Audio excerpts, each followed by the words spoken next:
The sky above Earth crackled as the alien mothership loomed like a silent monster ready to swallow a world whole below it. A scout ship sliced through the atmosphere. Landing deep in a forest with its lights dimmed and weapons charged, it was the first of many planned deployments by the Zorak Empire, an empire that had crushed civilizations across galaxies with ease.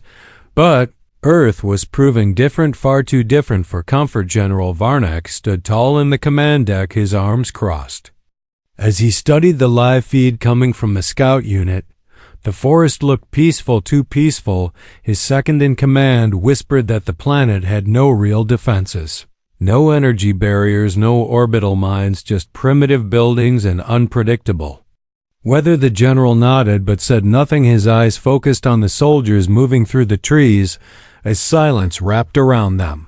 Like a noose, one by one, the feed started going dark. At first, it seemed like equipment malfunction, then came the screams, short bursts of terror, then silence again. No shots, no visible threats, just shadows moving and screens going black. The last feed showed a soldier backing up, his breathing sharp, his eyes wide as something unseen approached. He whispered one word before the screen turned to static. Humans. That word made no sense to Varnak. They had studied humans, scanned their tech, analyzed their physiology. They were primitive. They should have fallen within hours, yet now his scouts were gone, just like the two smaller invasion forces before them, lost without trace. He clenched his fist and gave the order, send in a battalion. He would not trust this to sub-commanders anymore. He would oversee it himself. As the new force touched down on the edge of an abandoned human city, Varnak watched from orbit. Sensors picked up heat signatures inside buildings, movement along the rooftops, but nothing clearly hostile. The streets were silent, cracked from age and neglect. A strange fog crawled over the pavement, muffling the sound of footsteps. Then a faint sound came through the coms. A laugh, light, quiet, almost amused, followed by the first explosion. A building collapsed with a blast that came from underneath, catching the front line of the alien unit off guard. Then came flashes from the rooftops, not plasma, not energy, just simple bullets aimed with surgical precision. Every soldier that tried to regroup found themselves flanked. It was not war, it was a game to the humans, and they were winning with terrifying ease. Varnak felt a strange chill. These were not the humans. His data spoke of they were unpredictable, not just in tactics, but in intent. They struck from impossible angles. They moved with coordination no hive mind could match, and worst of all, they disappeared when pursued, dragging their injured with them, leaving no one behind, not even the dead. General ordered air support to sweep the rooftops, but before the drones arrived, the humans vanished again. The battlefield left empty except for one thing: a single alien soldier left alive, trembling and bloodied, with a message carved into his armor: return and rethink, or return and perish back. On the command deck, Varnak stared at the words again and again. The humans had let one survive, not out of mercy, but as a warning. He had never seen such psychological warfare, not from the Kravoks, not from the Telnari. Only humans dared to fight with fear as their blade and mystery as their shield. Deep unease crept into the general's mind, but he suppressed it. This was still just a planet, still just a species, no matter how clever or unorthodox. They could not resist the full might of the Zorak Empire for long. He gave a final order: prepare the War Council. He would lead the next assault personally, and this time he would not underestimate these so-called humans again. But even as he spoke those words, deep in his mind, one thought refused to die. If these humans were so backward, why did it feel like they were always one step ahead of him? And what kind of soldiers fight with silence, shadows, and sacrifice, not for glory, not for conquest, but for something no alien empire had ever understood? In that moment, General Varnak did not realize the truth, that his war had already begun to change, and so had he. The ground trembled as the full battalion landed with precision and silence. Armored transport ships formed a perimeter while hover tanks rolled onto the cracked surface of the old human city. General Varnak stepped onto the soil himself for the first time, his expression cold and unreadable. He wore no helmet, his breathing unshaken as he scanned the surroundings. With sharp violet eyes, the city was eerily still, only the wind whispered through. The ruins carrying the scent of rust and ash and something else, something he could not name. Varnak barked commands in the Zorak tongue, and the soldiers responded immediately, fanning out into buildings and alleyways, scanning for traps or resistance. But there was nothing, not even animal life. It was as if the humans had vanished again, only this time they left no taunting message, no traces, just silence. A silence that grew heavier with each passing step. Then it began, a flash of movement behind a window, a shot from somewhere no one could pinpoint, a scream, followed by a small explosion that flipped a troop carrier on its side. Varnak did not flinch. Instead, he raised his hand, signaling his warriors to hold position they had walked into. A human game. Once before, he would not allow chaos to win again, but just as his soldiers took cover, the humans appeared, not from in front, not from behind, but from below. Sewer grates burst open as human soldiers emerged like ghosts, their faces painted, their gear mismatched, their weapons outdated yet devastating in their hands. One human leapt onto a Zorak tank strapped with explosives, but instead of detonating them, he crawled inside through a small maintenance hatch. The tank ceased movement. Seconds later, its lights fading, its systems dead. Varnak watched in stunned silence as his men fell one after another to an enemy that should not even have had the numbers or equipment to match them. The humans moved with purpose, but not the kind he had seen before. They fought for each other, not for territory, not for orders, and when one was hit, the others did not retreat, they advanced more fiercely, dragging their injured into safety before continuing their assault. The general ordered a retreat to a fallback zone, but even that failed. The humans had predicted every move. Tunnels collapsed behind fleeing troops, walls crumbled to block exits, even the skies betrayed them as drones deployed by Zorak Command were intercepted by jury-rigged human anti-air crafted from metal scraps and stolen components.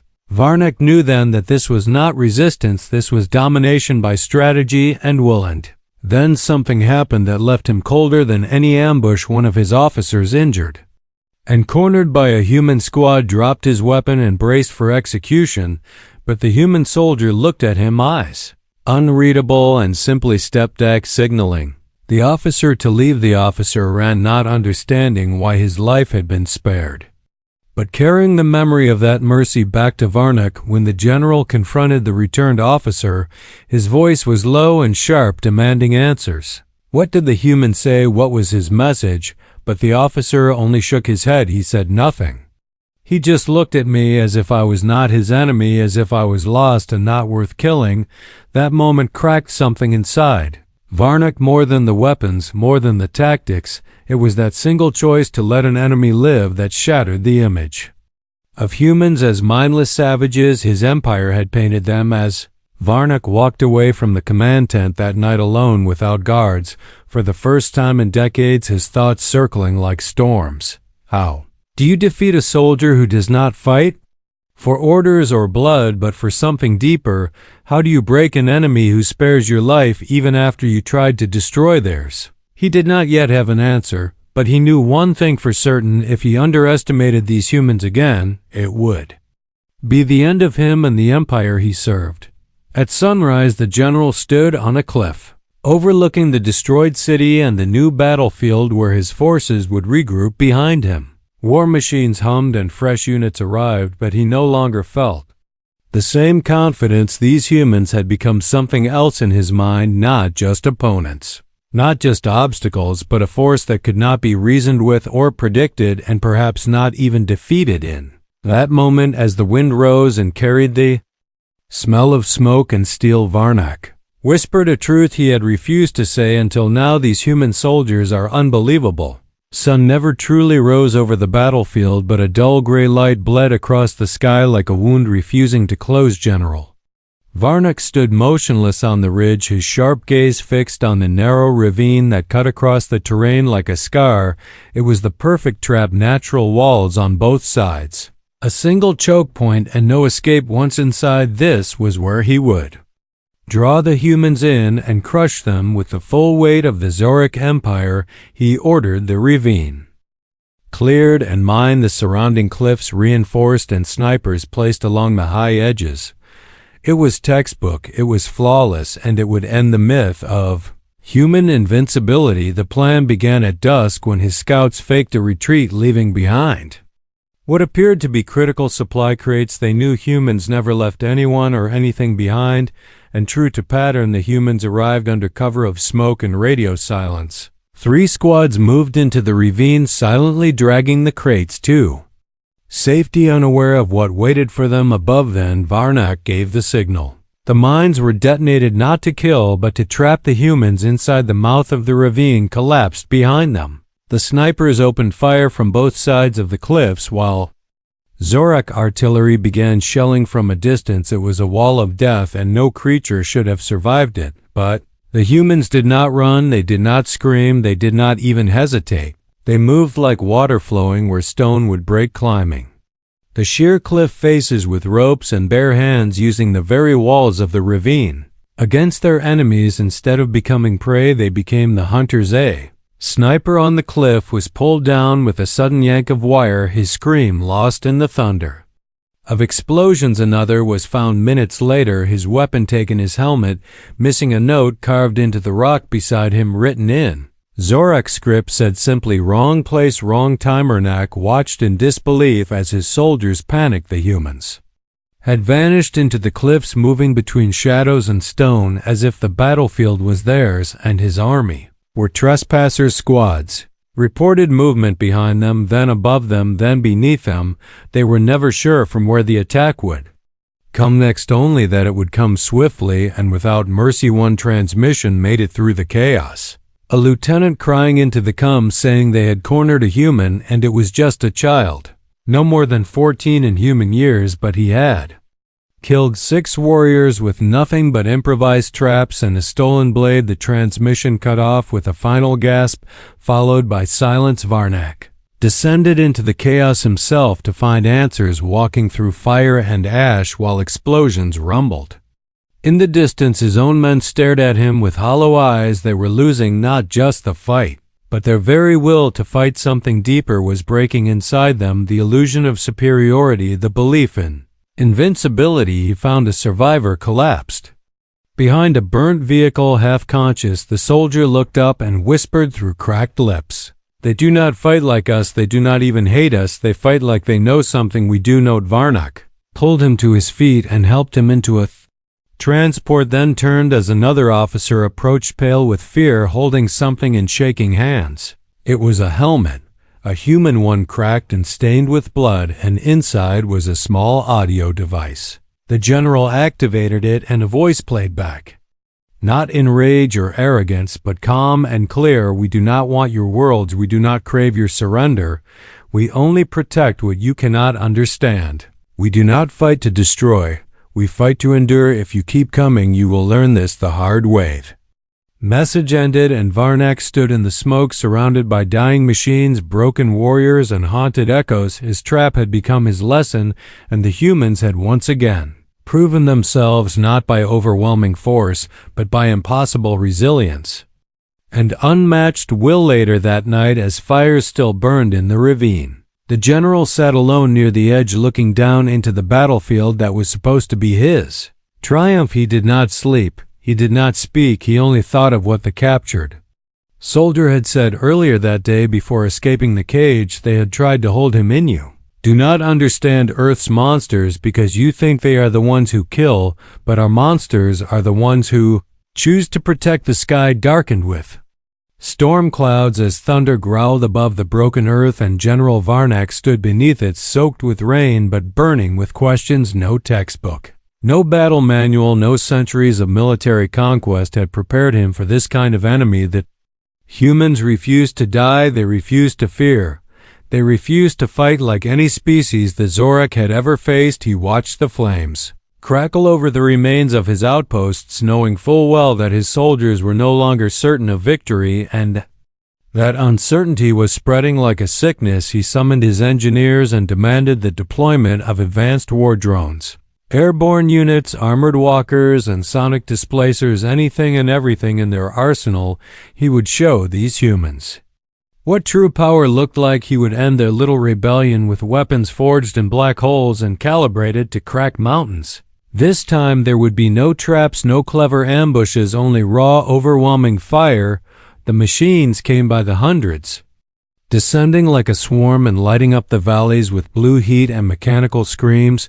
The humans had no tanks, no shields, no energy weapons. They should have run. They should have disappeared into the shadows like before, but this time they stood in the open, staring up at the incoming machines, and then they charged. Varnak watched it himself through the scope of a drone. A line of human soldiers running not with fear but fury across broken ground, weaving through craters and debris. Some carried nothing but knives, others carried ropes or fire or explosives cobbled together from pieces of their fallen enemies. It was not madness, it was something deeper, the kind of madness that speaks of purpose, and the kind of courage that makes logic. Tremble. One soldier climbed atop a fallen alien walker with only a bag of nails and a flare. He cracked open the hatch and poured the nails into the core, then shoved the lit flare inside. Moments later, the walker imploded in a burst of red light and smoke. Two others used a melted piece of metal as a makeshift sled to carry wounded comrades to safety while under heavy fire. Another soldier leapt onto a drone, grabbed its wing, and rode it crashing into another machine in a sacrificial blaze that left even the Zorak stunned. The humans fought not to kill, but to outlast, not to dominate, but to protect. They moved with a bond the general could not explain. Even the smallest of them fought like giants, and the wounded refused to fall silent. Instead, they sang old songs while bleeding into the dirt, and when the battle turned quiet again, the aliens found their machines destroyed not by superior technology, but by mud, by wind, by traps crafted from wire and garbage and sweat. The general paced his command center, his claws twitching, his mind a furnace of disbelief. The humans had dismantled an army using not science, but instinct and heart. He stared at a live feed where a human soldier pulled an injured Zorak from the wreckage of a burning building, shielding him from falling debris with his own body. The feed crackled and cut off, but the image remained burned into his memory. Called his senior officers to a war council and demanded answers. What drove these humans? What kept them fighting when even victory seemed impossible? One officer spoke softly, barely meeting the general's gaze. Maybe they are not fighting for the same reasons we are. Maybe they are not afraid to die because they are not afraid to lose something greater than life. Varnak dismissed the council and walked alone to the edge of the base, overlooking the valley where the fires still glowed in the rain, and he whispered a truth he had never dared speak before. They do not need machines because they have something better. They have guts. He remembered the old war stories told back on his homeworld about ancient beasts that would defend their nests even after losing limbs. Even after their bones broke, they would fight until the last breath. Not because they hated the enemy, but because the thing they protected meant more than life itself. And now he saw that same fire in the eyes of every human soldier. They were the only species that turned weakness into strength, turned pain into resolve, turned fear into fuel. They did not wait for orders. They created their own victories with courage and rage and love and whatever else burned inside them, and that terrified him more than any weapon in the galaxy. That night Varnak stood in his quarters, unmoving, watching replay after replay of the battle, not to find weakness in the humans, but to find understanding, because he knew that if they returned with another wave of machines, it would not matter. The humans would rise again, not as soldiers, not as beasts, but as something far more dangerous.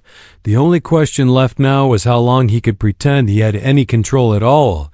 The morning came heavy with fog and silence, broken only by the crackle of distant fire and the low hum of power cells being recharged. The alien base had grown quieter in recent days, not from peace but from something deeper, the kind of quiet that creeps in when soldiers begin to doubt their cause.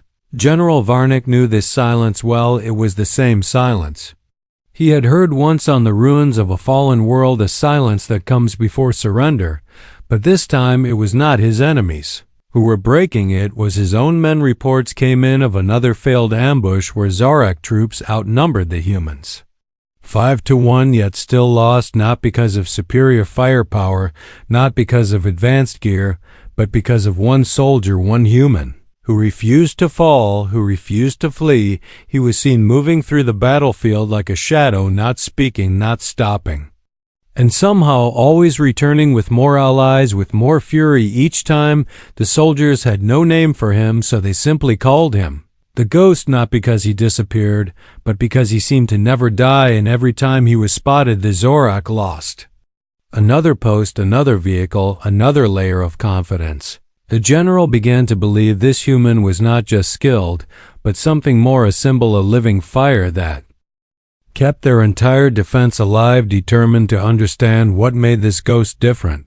Varnak ordered a trap unlike any before. A fake distress beacon was planted near a village the aliens had recently cleared. Civilians were released, and bait was left behind: medical supplies, food, weapons, all meant to draw the humans in, and it worked just as predicted. Under cover of night, the ghost came. He moved like liquid darkness, checking corners, scanning rooftops, guiding two others with him. They were efficient, fast, and silent. Just as he reached the beacon, the general triggered the trap. Pulse grenades exploded around them, disabling their tech, stunning their muscles. The two soldiers fell quickly, but the ghost remained standing long enough to toss one last flare into the sky, a signal to the others before collapsing.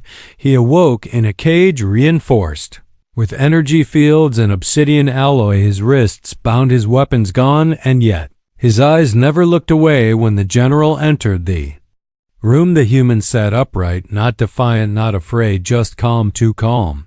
Varnak stood inches away and demanded his name, his rank, his purpose, but the human said nothing, only stared through the bars as if the answers were too simple to speak. Frustrated, the general brought in a translator drone, but again the human refused to speak. Instead, he looked to the side toward a wounded alien officer in a separate cell, clutching his chest from battle injuries. The ghost reached through the bars, tore a piece of his own uniform and passed it to the alien, then gestured instructions on how to bind the wound. Varnak could hardly believe it. The human had been captured, hunted, and trapped, and yet chose to help his enemy without hesitation, without reward.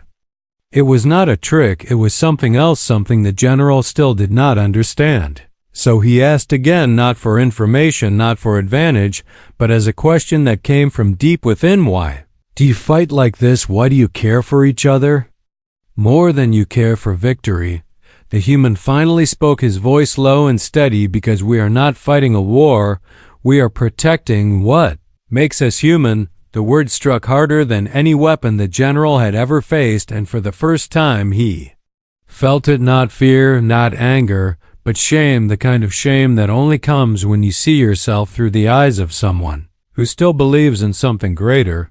That night, as the base slumbered under heavy guard, the ghost vanished. No alarms, no signs of escape, only a broken wall of silence and a single message left behind, carved into the floor: not for revenge, not for conquest, just for each other. The message was simple and cruel and true, and it haunted the general for hours. We do not fight for orders, we fight for those beside us. If you cannot understand that, you have already lost. And so the ghost was gone, and the war was not the same again. Night stretched long over the alien camp, filled with the cold hum of power generators and the quiet rustling of restless soldiers who no longer dreamed of victory, only survival. General Varnak sat alone in his war chamber. The lights dim, the screens flickering with replay after replay of battles lost, not because of numbers or weapons, but because of something else, something he could not simulate or erase with fire.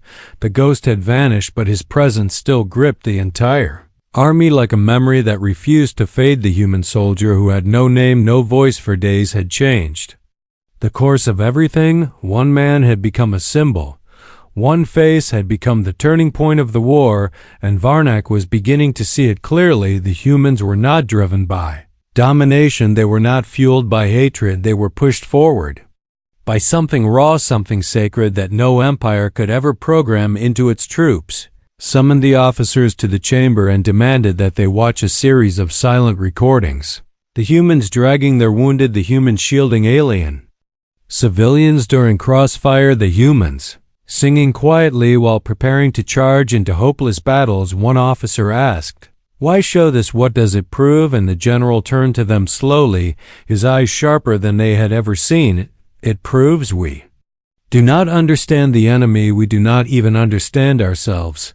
Outside the camp, a captured Zorak scout lay bandaged in the infirmary. She had been found barely breathing after a failed recon mission and was believed to be beyond saving until a group of human medics found her left behind by her own unit. She was healed by the same species her empire swore to crush. They left a simple note with her as they slipped away into the night. No enemy deserves to die alone. When Varnak heard this, he felt something break. A wall inside that had taken a lifetime to build began to crumble, not from betrayal, not from defeat, but from revelation. He had spent centuries believing that victory was a measure of strength, of control, of fear, but these humans had taught him something far older and far more powerful, that sometimes the strongest force on a battlefield was not hatred but compassion, not destruction but sacrifice. He called for the ghost again, hoping to face him one last time, to ask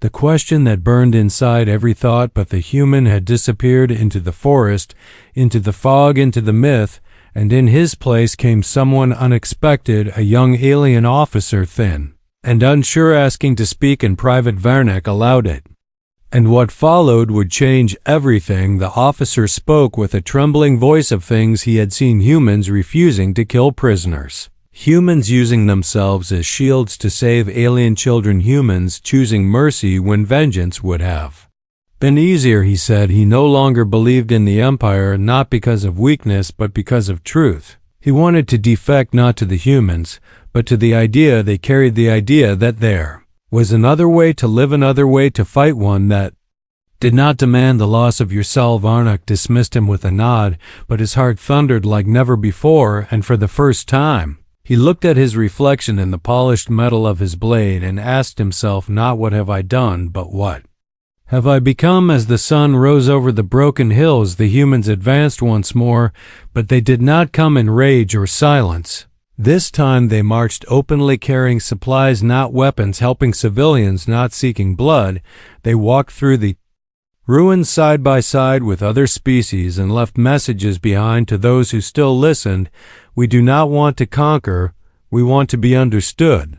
The alien soldiers watched from afar, confused, uncertain, their weapons still loaded, but their hearts no longer aligned with the purpose that once seemed so clear. And somewhere in the valley where the wind carried no fear, only questions, the general stood unarmed, waiting, watching, and wondering if the time had come not to crush humanity, but to understand.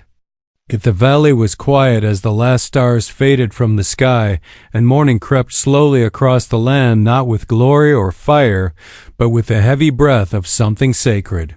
General Varnak stood without armor, without weapons, only the seal of his command resting on his chest. His boots sank slightly into the dirt as he walked past the last line of alien soldiers, none of whom dared move or speak. His eyes were fixed on the approaching figures moving steadily through the mist and ash. The humans arrived without banners, without music, only footsteps and silence and purpose. At their center was the soldier, with no name, no medals, no rank, no voice, but the one whose presence had shaken an empire more than any fleet ever could. His armor was dented, his arms scraped, but his back was straight and his gaze steady, and when he stopped just 10 paces away from Varnak, the entire battlefield seemed to stop breathing for a long moment. Neither spoke, the wind curling around them like a witness, unseen and waiting. And then Varnak removed the seal from his chest and placed it slowly on the ground between them, not as surrender, not as defeat,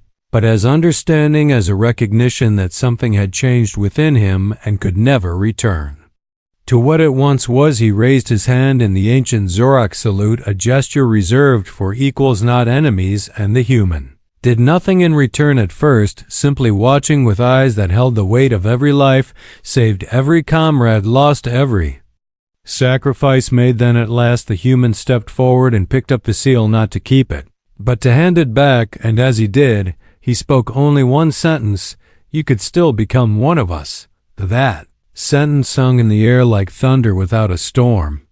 Varnak closed his eyes and saw every battle, every face, every moment when humans had chosen not the easy path, but the right one, and for the first time in all his years he believed that transformation was not a weakness, but a strength, and that perhaps the true mark of power was the courage to change. Behind them, the soldiers of both sides stood, watching, unsure whether to raise arms or lower them, until the human turned and began to walk away into the haze where the forest waited, and Varnak, after one final glance, followed without command, without order, without fear, and in that act the war ended, not with treaties, not with ruins, but with footsteps side by side.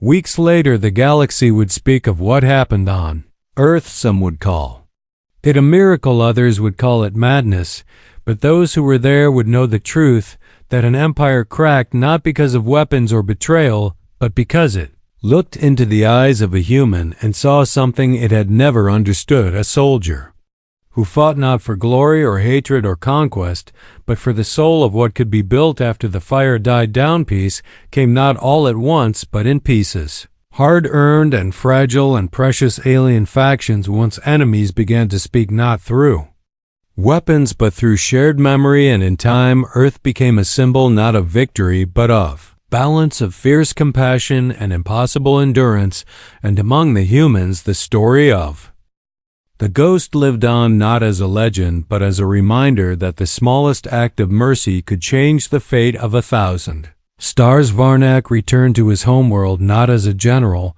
but as a teacher, and when he spoke to the young warriors he did not speak of blood or tactics. He spoke of courage and silence, and the day he met a soldier with no name who defeated an empire without hate, and in the heart of every listener something shifted, something lit a fire that would never be extinguished. And so the war ended, not with an explosion, not with a signature, but with a sentence and a choice, and the unshakable truth that these human soldiers are unbelievable.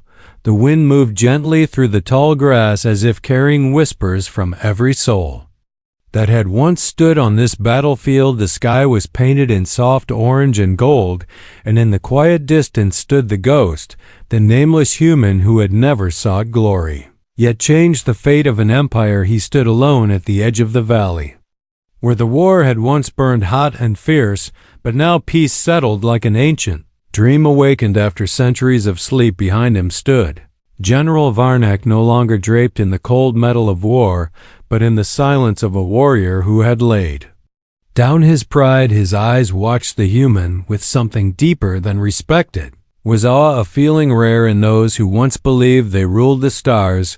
No speech was made, no monument carved, no anthem played, because the ones who knew the truth carried it inside them, and that was enough. There were no parades, no medals, only footsteps in the dirt left by those who had dared to believe in something stronger than destruction. Varnak turned one last time to look at the place where machines had fallen, where fire once danced, where fear had lived. He breathed deeply and felt no shame, only the weight of a lesson learned through pain and through mercy. In the years that followed, stories would be told across galaxies, stories of the human who defeated fleets with grit and kindness, and of the alien general who saw with new eyes because of one soldier who never gave up, not when he was hunted, not when he was caged, not when he was wounded, because his mission had never been conquest. His mission was to remind the galaxy of what it had forgotten, that even among the stars, even across species, the power of one heart could ripple through everything. Some called him the ghost, some said he was never real, just a tale passed down to teach warriors about strength without cruelty and courage without rage. But those who fought beside him, those who watched him walk through fire, they knew he was real as the ground they stood on, and as powerful as the truth he left behind. And on a quiet Morning, when the sun rose once again over the peaceful valley, the ghost vanished into the forest, never to be seen again, leaving behind nothing but silence, footprints, and a galaxy, forever changed by a man who said almost nothing but showed everything. End.